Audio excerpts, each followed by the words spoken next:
ሰላም ኮራት ቤተሰብ ከመይ ኣለኹም ደህና ዲኹም? ኣነ ሰላም እየ እግዚአብሔር ይመስገን። ከምቲ ሰላም ዘለኽዎ ንስኹምን በቢ ዘለኽሞ ሰላምኩም ብዝሕ ትርፍ ይበለለይ። እንኳዕ ኣብፅሐኩም ሎማዓንቲ ታሕሳስ 29 ልደት እዩ ማለት እዩ። ጎይታና ልደት ጎይታና መድኃኒና ኢየሱስ ክርስቶስ ዝተወለደላ መዓልቲ እያ ማለት እዩ። ታሕሳስ ዕለት 29 እና እንኳዕ ኣውፅሐኩም ብለኩም ይደሊ ክብሪ ምስጋና ደሞ ንጎይታና መድኃኒና ኢየሱስ ክርስቶስ ይኹን ክብለኩም ማለት እዩ። ሰላም እንዴት ናችሁ? የተከበራችሁ ውድ ቤተሰቦቼ እንዴት ናችሁ? እንኳን አደረሳችሁ። ዛሬ ታህሳስ 29 የገና በዓል ነውና እንኳን አደረሳችሁ። በያላችሁበት ቦታ ስደትም ያላችሁ አገርም ያላችሁ በዓለም ሁሉ ያላችሁ ኦርቶዶክስ ተዋሕዶ ሁላችሁም እንኳን አደረሳችሁ ልላችሁ ፈልጋለሁ ማለት ነው። ያው እንዳያችሁ ገና በዓል ነው እና የሰላም የፍቅር የሁሉም ያርግልኝ። በቃ የደስታ ያርግልን።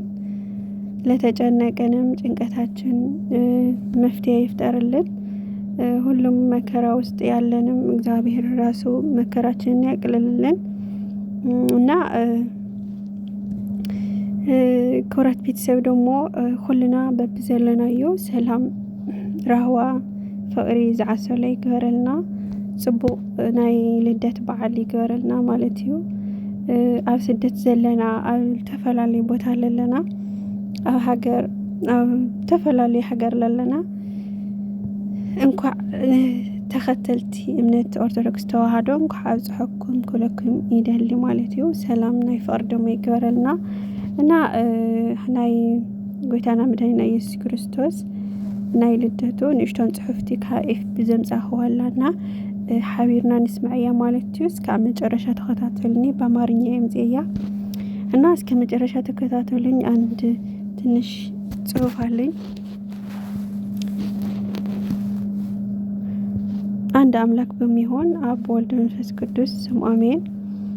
ታህሳስ 28 በዚህ ዕለት የገና በዓል ሆነ። ይህንም የልደት በዓል ነው።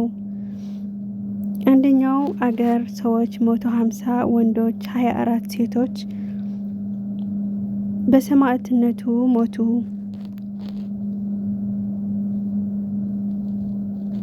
ታህሳስ 28 በዚህም ዕለት የገና በዓል ሆነ። ይኸውም የልደት በዓል ነው። ይህንም እንዲህ ነው። በአምላካችን በረቀቀ ጥበቡ ሰዎች ሁሉ ይቆጠሩ ዘንድ ስማቸውም ይጸፉና ይመዝገቡ ዘንድ ከንጉሱ ቁሴር ትእዛዝ መጣ። ስለዚህም እመቤታችን ከነበረች ድንግል ማርያም ጋር ሊቆጠር ዮሴፍ ከናዝሬት ወደ ቤተልሔም የእርሱን የቡርክት ድንግል ማርያም ስም ሊያስመዘግብ ወጣ። እርሱም ከአይሁዳ ነገር ከዳዊት ወገን ነውና ቤተልሔም የዳዊት ቦታ ናትና። የከበረ ወንጌል እንደተናገረ ከዚያም ሳሉ የምትወለድበት ቀን ደረሰ።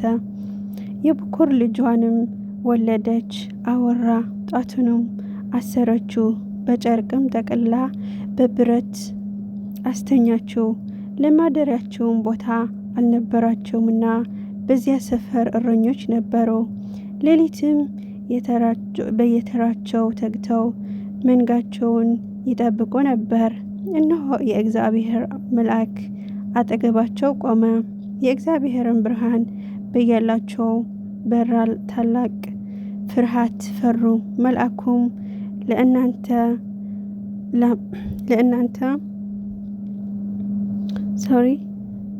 ለእናንተ ለመላው ዓለም ደስታ የሚሆን ታላቅ የምስራች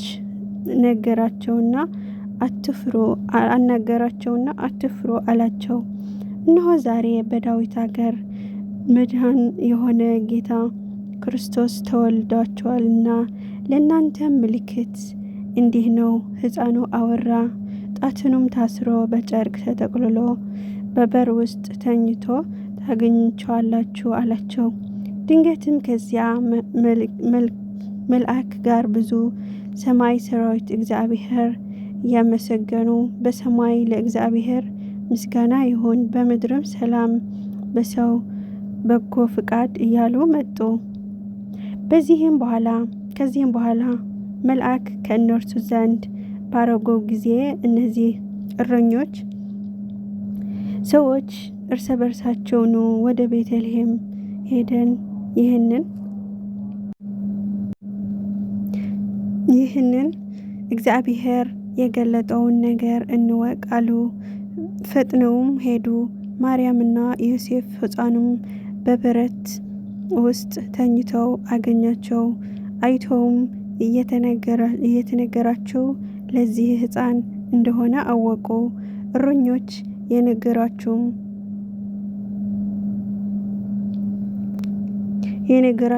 አይተውም የተነገራቸው ለዚህ ሕፃን እንደሆነ አወቁ። እረኞች የነገራቸውም የስሙ ሁሉ አደነቁ። እረኞች ለሕፃኑ ሰገዱ፣ እግዚአብሔር እያመሰገኑ ወደ ቦታቸው ተመለሱ። ከወገናቸውን ሰው ሆኖ ለጎበኛቸውና ይቅር ላለን እግዚአብሔር ምስጋና ይሁን ለዘላለሙ አሜን አሜን አሜን። በዚህ ዕለት ደግሞ ከአንዲያው አገር ሰዎች 150 ወንዶች 24 ሴቶች በሰማዕትነት አረፉ። ለዚህም ቀድሞ ከዚያም ነበሩ።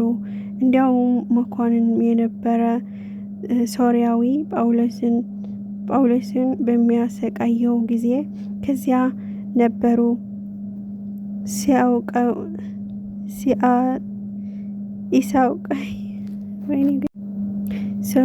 ሲያሰቃዩም ይመለከቱ ነበር። መኮንንም ችግሮቹን በእሳት አግለው ዓይኖቹን እንዲያወልቁ አዘዘ። ይህንም ባደረጉት ጊዜ ዓይኖቹ አወለቁ። ከወህኒ ቤትም ጣሉት። በመንግስቱ እልህኝ ሰዎች ያዩት በሄዱ ጊዜ ያለ ምንም ጉዳት ሆኖ ጤነኛ ሆኖ አገኙት። የክብር ባለቤት ጌታችን ኢየሱስ ክርስቶስ አድኖታልና። ይህንን ድንቅ ተአምር አይተው እጅግ አደነቁ። ጣዖታቸውንም ምንም መስራት እንደማይችሉ አስተዋሉ። የክርስቲያኖች አምላክ እርሱ እውነተኛ አምላክ እንደሆነ አወቁ። ወደ ከበረ ጳውሎስ ሄደው ሰገዱለት። እንዲጸልይላቸው ለመኑት። እርሱም ባረካቸው። እግዚአብሔር እምነታችሁም ተቀብሎ ከሰማዕታት ጋር